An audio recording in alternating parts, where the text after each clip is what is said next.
So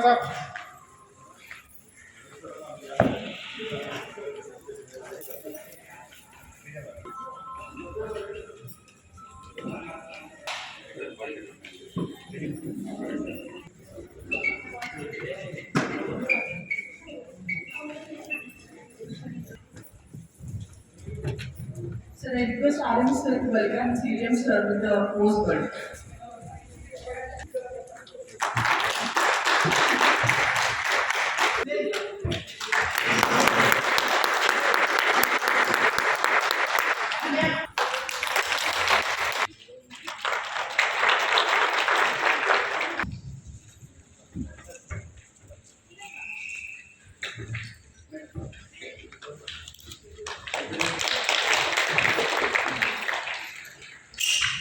I request Mr. Flower Madam, Chief Justice Sangareddy main branch to welcome Pramila Nayak and Adami. DGM Sri Amit Dhingra sir, most respected General Manager Network One Sri Yogesh Chandra Sahu sir, respected DGM B&O Sri Ram Singh sir, AGM ABU and DSS Pramila Madam, and the branch managers, and the most important చెల్లించి ఇంకా జీవితంలో ఇంకా పెంపొందింప చేసుకోవాలని చెప్పి మనవి. So in order to take this occasion to present a business bouquet which we have done since last 6 days, sir. So I request you to accept the business bouquet from RBO. 188, 2.12 crores. EMPF 25 and SBI account 455. Current account వ్యాపార నిమిత్తం ఉపయోగించిన ఖాతాలు 28. YONO registration ఇక్కడ మీరు అందరూ చూస్తున్నారు. YONO colour YONO అంతా కూడా YONO is equivalent to SBI. YONO registrations 630 investment plan అంటారు. అది 500 రూపాయల నుంచి మొదలు పెట్టుకొని మనం ఎంతకైనా చేయొచ్చు. అలాంటివి ఎస్ఐపిస్ ఈ 6 రోజుల్లో 30.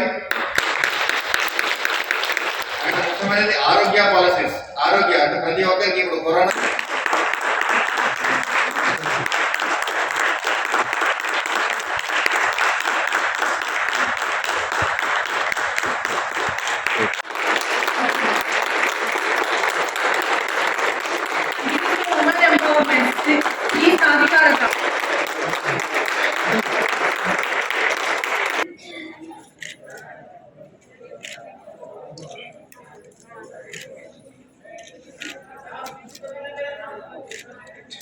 if possible.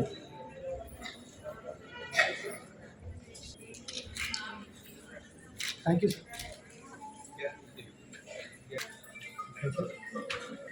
Thank you, sir.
ఇప్పుడు మనకి రాబోయే కాలంలో పంటల కాలం మనకు వస్తున్నాయి డబ్బులు.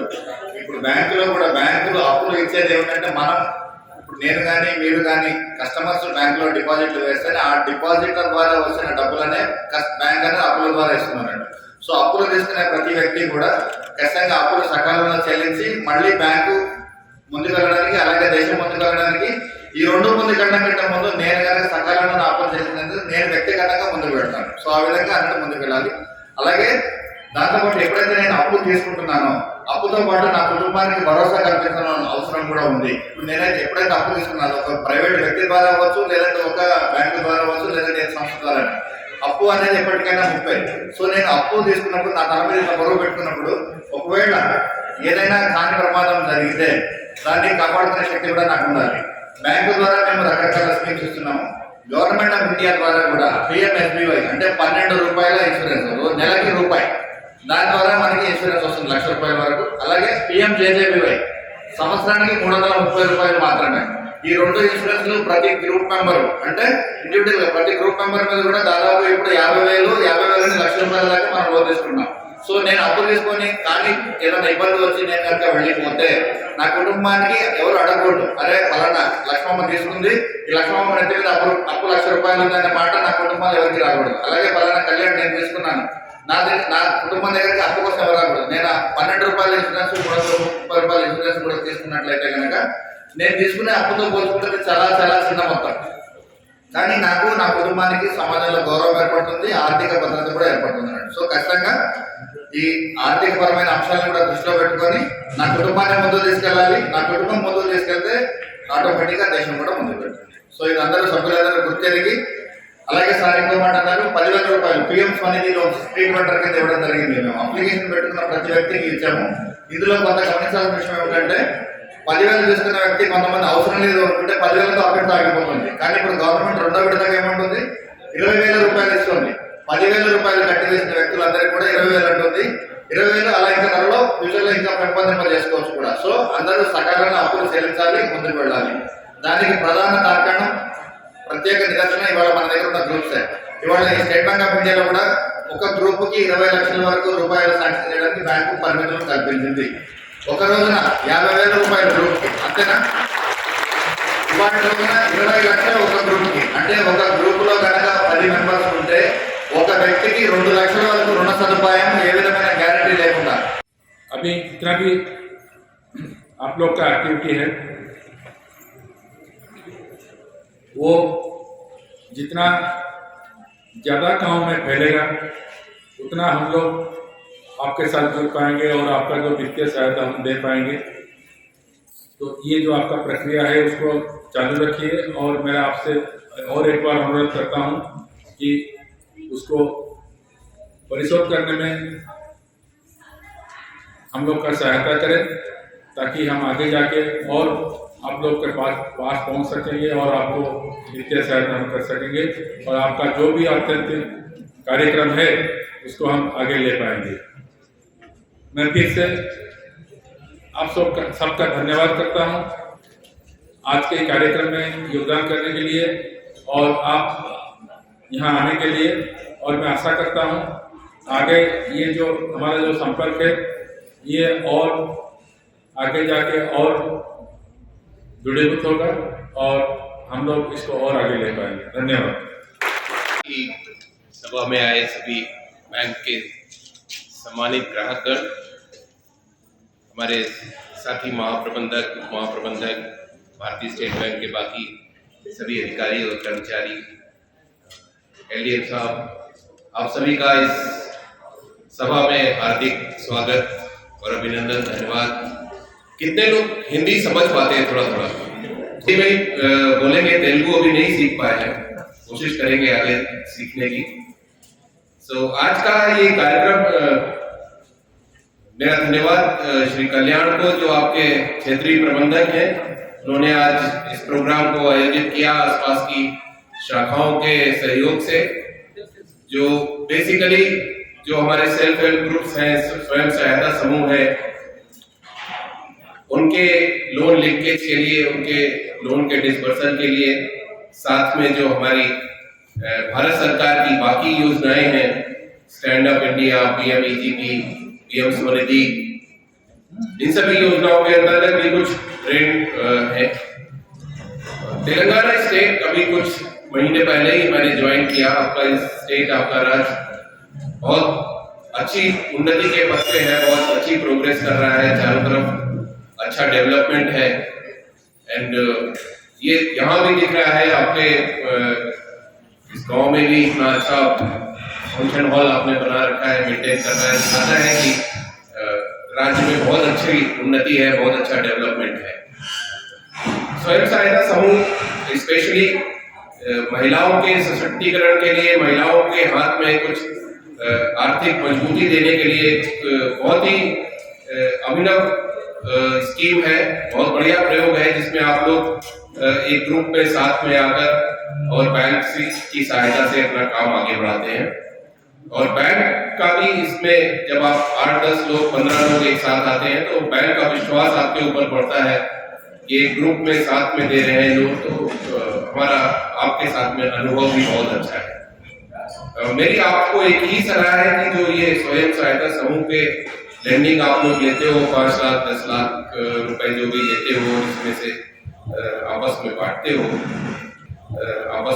हो, तो इस पैसे को आप अपने नॉर्मल खर्चे में, घर के खर्चे में यूज करने के बजाय अगर इससे कुछ काम शुरू करें, कुछ प्रोडक्टिव काम करें जिससे कि आपकी आय भी बढ़े, तो वो एक बहुत अच्छा कदम होगा।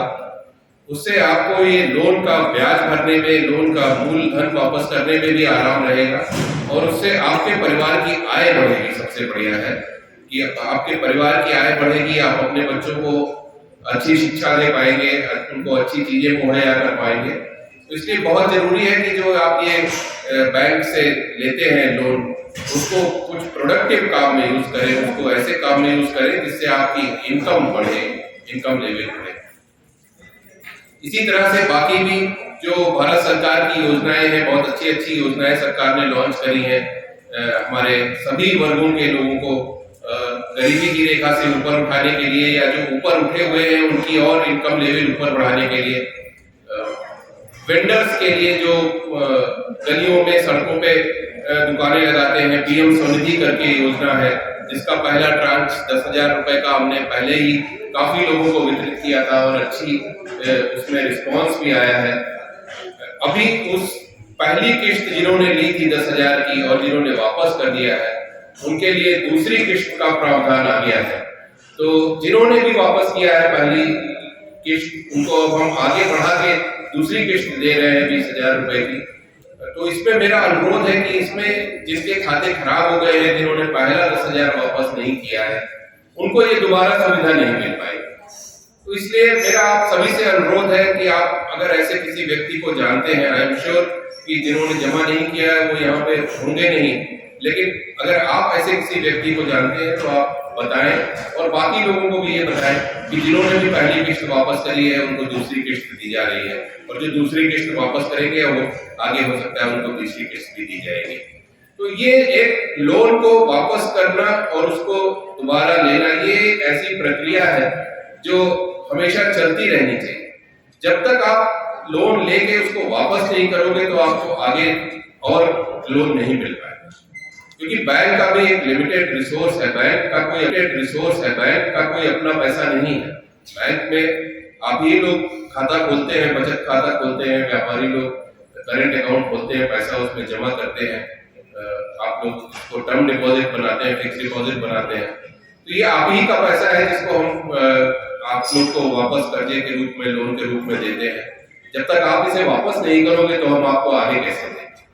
इसलिए आप सभी से ये अनुरोध है कि जो भी आप कर्जा लें उसको ब्याज, उसका मूल नियत समय पे वापस करें। इससे आपकी रेटिंग बढ़ती है, इससे आपकी क्रेडिबिलिटी बढ़ती है और हमको आगे आपको और बढ़ा के कर्जा देने में बहुत आसानी होती है। तो पीएमईजीपी है, स्टैंड अप इंडिया है, जिसमें और भी बड़े लोन 8 लाख 10 लाख के भी हम आपको देते हैं नया काम शुरू करने के लिए। तो आप सभी से ये अनुरोध है कि इन योजनाओं का लाभ उठाएं। भारत सरकार की योजनाएं हैं, बैंक की सहायता से ये लागू करी जाती हैं। आप सभी इनका लाभ उठाएं, इनको लें, अपना काम आगे बढ़ाएं, अपना इनकम लेवल बढ़ाएं और उसके बाद बैंक का कर्जा वापस करें, जिससे आपको दोबारा हम और बड़ा काम करने के लिए और बड़ा कर्जा दे सकें। इसका प्रीमियम लगता है और उसमें पूरी लाइफ इंश्योर्ड होती है, not only accidental death, other natural death भी उसमें कवर होती है। तो जितने भी हमारे लोग लोन लेते हैं और जो हमारे स्वयं सहायता समूह के मेंबर्स हैं, उन सभी को ये कम से कम 2 स्कीम 12 रुपए और 330 रुपए वाली जरूर लेनी चाहिए, क्योंकि समय का कोई भरोसा नहीं है। भगवान का क्या करता है वो उस पर किसी का जोर नहीं है। आपने कर्जा लिया है, आपको वापस करना है, लेकिन अगर इंश्योरेंस नहीं है तो अगर अनफोर्सी कुछ हो जाए, कुछ अननेचुरल डेथ हो जाए, घर में कुछ गलत हो जाए, तो परिवार के बाकी लोगों पे ये बोझ आता है कर्जा वापस करने का। लेकिन अगर आपने इंश्योरेंस लिया हुआ है तो कम से कम कुछ हिस्सा उसमें से इंश्योरेंस कवर कर लेता है और आपको कर्जा आपके परिवार वालों को नहीं चुकाना पड़ता है। तो ये आप सभी से अनुरोध है, जब भी आप कभी कर्जा लें उसके साथ में इंश्योरेंस उसका जरूर लें। बहुत छोटी कीमत उसकी चुकानी पड़ती है, लेकिन आगे की बहुत बड़ी कीमत से वो आपको कीमत चुकाने से जो आपके परिवार को चुकानी पड़ सकती है उससे बचाता है।